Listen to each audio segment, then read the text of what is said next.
कहानी आखिरी मुलाकात। रात का समय था।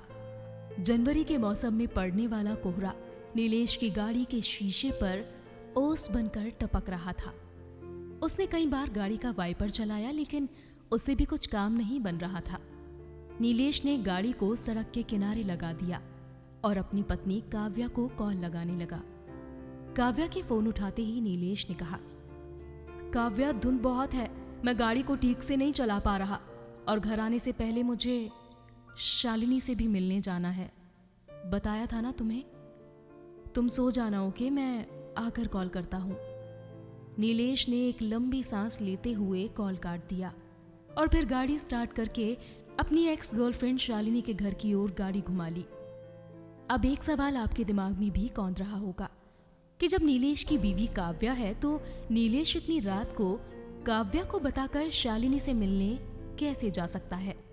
और क्या काव्या शालिनी और नीलेश के रिश्ते से वाकिफ है?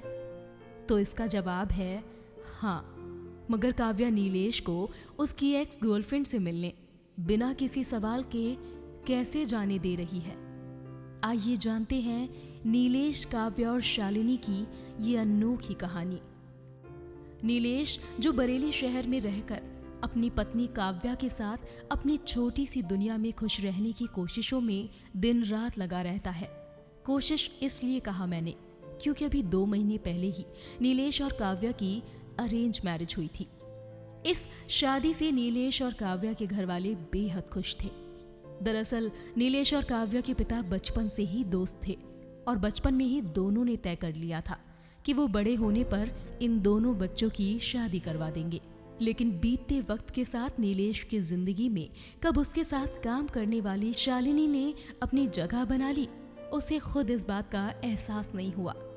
आज से 1 साल पहले जब नीलेश ने अपने घर पर शालिनी के साथ अपनी शादी की बात कही तो उसके पिता राजेश्वर ने उस पर चिल्लाते हुए कहा था, तेरा दिमाग खराब हो गया है क्या?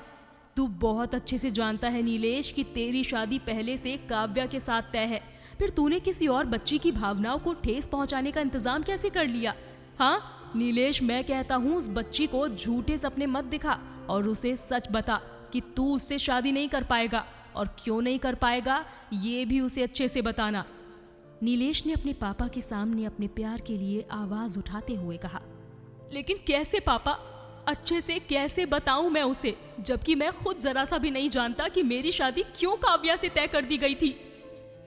नीलेश के पिता राजेश्वर ने थोड़े भर आए गले से कहा, कुछ सवालों के जवाब सवाल से भी ज्यादा कड़वे होते हैं बेटा, तो बेहतरी इसी में होती है कि उनका जवाब ना ही जाना जाए। नीलेश ने आगे कहा, लेकिन जवाब तब बहुत जरूरी हो जाता है पापा, जब सवाल कई जिंदगियों का हो। राजेश्वर ने इस बात पर कोई बहस नहीं की और अपने कमरे में चले गए। कई महीने गुजर गए। नीलेश को लगा कि वो अपने घर वालों को मना लेगा, लेकिन ऐसा हो नहीं पाया और घर वालों की मर्जी के खिलाफ ना तो नीलेश और ना ही शालिनी जाना चाहते थे। नीलेश की नाराजगी को समझते हुए एक दिन शालिनी ने भावुक होते हुए कहा, देखो नीलेश, कोई तो ऐसी बात है जिसकी वजह से तुम्हारे पापा चाहते हैं कि तुम काव्या से शादी कर लो। ऐसा नहीं है कि वो मुझे पसंद नहीं करते। जब मैं उनसे तुम्हारे बर्थडे पर मिली थी तब उन्होंने कहा था मुझसे कि अगर काव्या से शादी का वादा नहीं किया होता उन्होंने अपने मरते हुए दोस्त से, तो वो मुझे तुम्हारी दुल्हन के रूप में चुनते।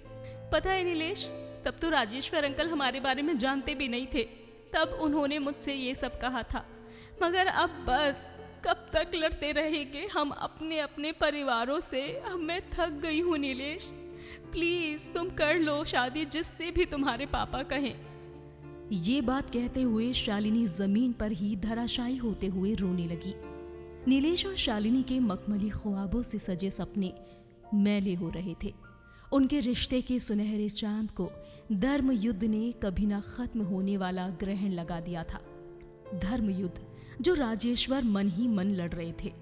वो अपने बेटे के प्यार को उससे दूर करके खुद भी खुश नहीं थे, लेकिन धर्म संकट की जिन बेड़ियों में वो बंधे थे उनसे वो चाहकर भी खुद को निकाल नहीं सकते थे।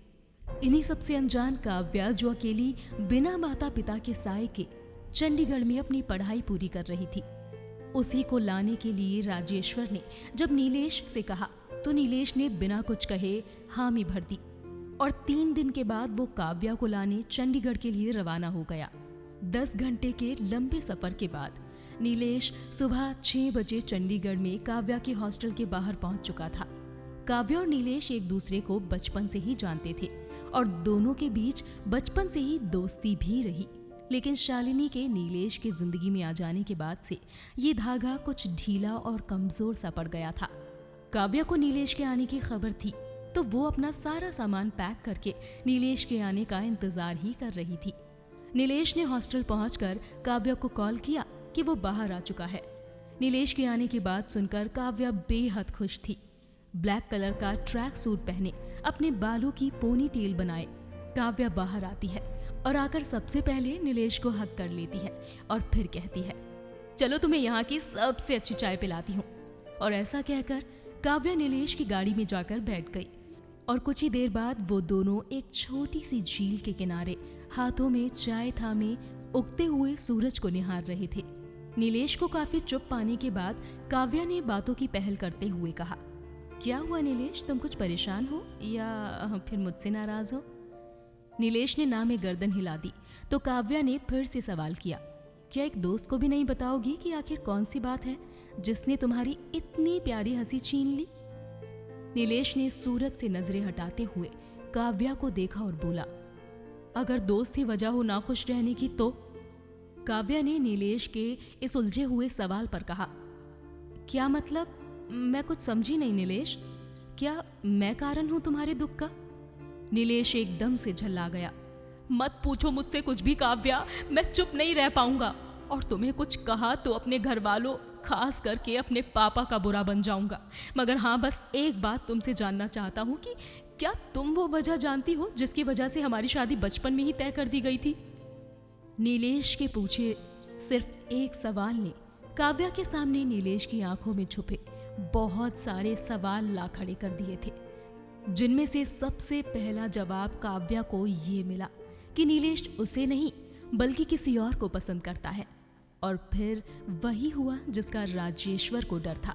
नीलेश ने काव्या के बार बार पूछने पर उसे अपने और शालिनी के बारे में सब कुछ सच बता दिया। काव्या ने नीलेश को बहुत प्यार से देखते हुए कहा, नीलेश, हमारी शादी बचपन में तय की गई थी, ये बिल्कुल सच है, लेकिन एक सच ये भी है कि बचपन में किए गए वादे के लिए हम में से किसी का भी दिल नहीं टूटना चाहिए। ये तो तुम्हारे या मेरे दोनों में से किसी के भी साथ हो सकता था ना, कि हमें किसी और से प्यार हो जाए, और ये मुमकिन भी है। आखिर प्यार तय करके तो नहीं किया जा सकता, उसे तो वैसे ही होना चाहिए जैसा तुम्हें हुआ है शालिनी से, बिना किसी जोर जबरदस्ती और बिना किसी वादे के। आंखों में भर आए आंसुओं को काव्या ने कंट्रोल करते हुए फिर से अपनी नजरें सूरज से मिला दी और फिर बोली, नीलेश, तुम चिंता मत करो, तुम घर वापस जाओ। मैं राजेश्वर अंकल से बात करूंगी कि मुझे तुमसे शादी नहीं करनी। आई प्रॉमिस कि तुम्हारी शादी तुम्हारे प्यार से ही होगी, ये तुम्हारी दोस्त का वादा है। अगली रात को नीलेश काव्या के बिना ये सोचकर अपने घर पहुंचा कि अब उसकी दोस्त काव्या सब संभाल लेगी, लेकिन वो नहीं जानता था कि आज घर पर उसका इंतजार उसके पिता राजेश्वर नहीं बल्कि एक दोस्त कर रहा है। वो दोस्त जिसने कभी अपने मरते हुए दोस्त को एक वादा किया था कि वो हमेशा उसकी अनाथ बच्ची का ख्याल रखेगा। वो दोस्त जो अपने जीते जी कभी काव्या को घर और पिता की कमी महसूस नहीं होने देगा। आज नीलेश के चेहरे की खुशी ही कुछ और थी। उसने घर में दाखिल होते हुए मन ही मन खुद से कहा, अब मुझे पापा के सामने बुरा बनने की कोई जरूरत नहीं। काव्या ने अब तक तो पापा से बात कर ही ली होगी, तो मैं शालिनी को हमारी शादी के लिए आराम से मना पाऊंगा। नीलेश ने अपना बैग सोफे पर रखा और फिर की होल्डर पर गाड़ी की चाबी टांगी। तभी राजेश्वर ने लिविंग एरिया की लाइट जलाते हुए नीलेश से कहा, आ गए बेटा, काव्या कहाँ है? नीलेश ने गले में घूंट सा भरते हुए कुछ रुक कर कहा, पापा, काव्या ने आपको कोई कॉल नहीं किया क्या? राजेश्वर ने नीलेश की तरफ कदम बढ़ाते हुए कहा, मैंने तुमसे पूछा है कि काव्या कहाँ है? नीलेश और कुछ घबरा सा गया।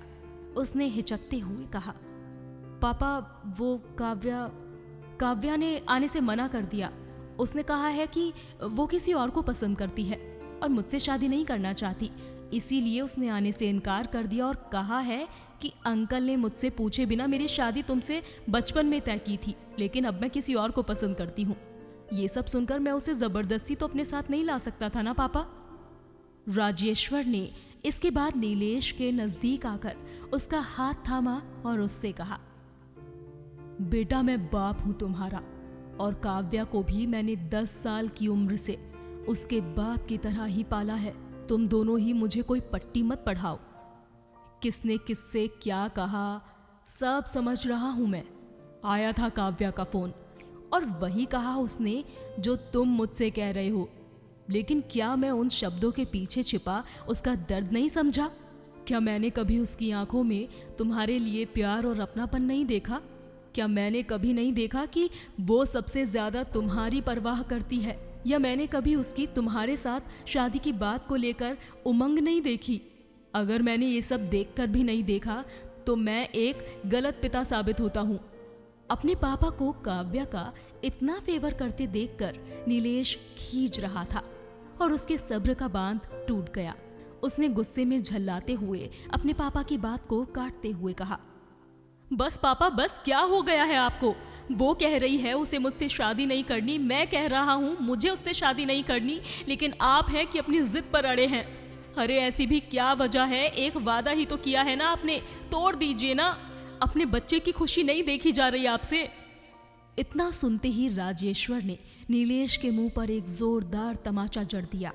नीलेश सन्न रह गया। उसे यकीन नहीं हुआ कि उसके पापा, जिन्होंने उसे कभी घूर कर नहीं देखा, आज उस पर हाथ उठा रहे थे। राजेश्वर ने चिल्लाते हुए कहा था मैंने तुमसे कि कुछ सवालों के जवाब ना जानने में ही सबकी भलाई होती है, लेकिन मुझे नहीं पता था कि मुझे एक सच की कीमत इतनी भारी पड़ेगी। सच जानना है ना तुझे तो सुन, तेरी और काव्या की शादी कभी तय हुई ही नहीं थी। काव्या की शादी उसके पिता आलोक ने अपने एक रिश्तेदार के बेटे के साथ तय की थी, लेकिन उन्हीं लोगों ने पैसों के लालच में आकर आलोक को एक झूठे केस में फंसा दिया और सोचा कि सब अभी हड़प लेंगे। बच्चों के बड़े होने का इंतजार क्यों करना?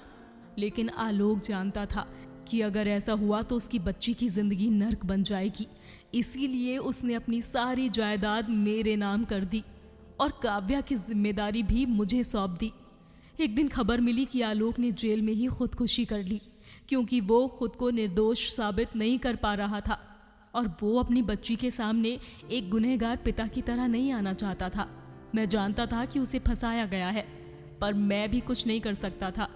आलोक ने खुदकुशी से पहले मुझसे कहा था कि जब काव्या शादी लायक हो जाए तो एक अच्छा सा परिवार देखकर बाप बनकर उसकी शादी कर देना। मगर जिस रिश्तेदार के बेटे से काव्या की शादी की गई थी, वो 2 साल से गिद्ध की तरह काव्या के आसपास मंडरा रहे हैं ताकि उससे शादी करके सब कुछ हड़प ले। ये जो शानो शौकत से तुम जी रहे हो ना बेटा, सब काव्या का ही है। ये घर, हमारी फैक्ट्री, सब कुछ।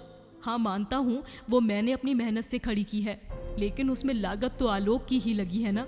मुझे कोई लालच नहीं है इस सब का बेटा, लेकिन काव्या की जिम्मेदारी जो मेरे दोस्त ने मुझे सौंपी थी, मैं उसे निभा नहीं पा रहा हूँ बेटा। उस बच्ची ने 10 साल की उम्र से बहुत दुख देखे हैं। मुझे लगा तुमसे अच्छा लड़का उसे कहीं नहीं मिलेगा। कई रिश्ते आते रहे लेकिन सब के सब लालची।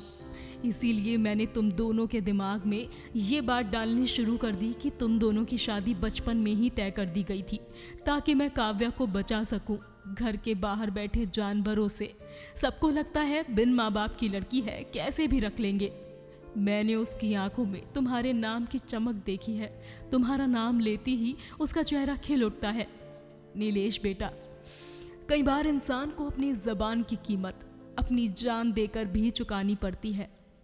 मैं तुम्हें मेरा सच बता चुका हूँ, मगर काव्या को कभी मत बताना कि उसके पिता की मौत कहाँ और कैसे हुई।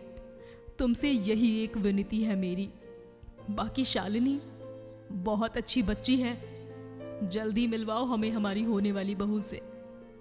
एक शाम को करीब 7 बजे नीलेश काव्या को लेकर अपने पिता के सामने पहुंचा और उसने अपने पिता से कहा, पापा, आपने कहा था ना कि आप अपनी होने वाली बहू से मिलना चाहते हैं। तो पापा, ये है काव्या, और काव्या, ये है पापा।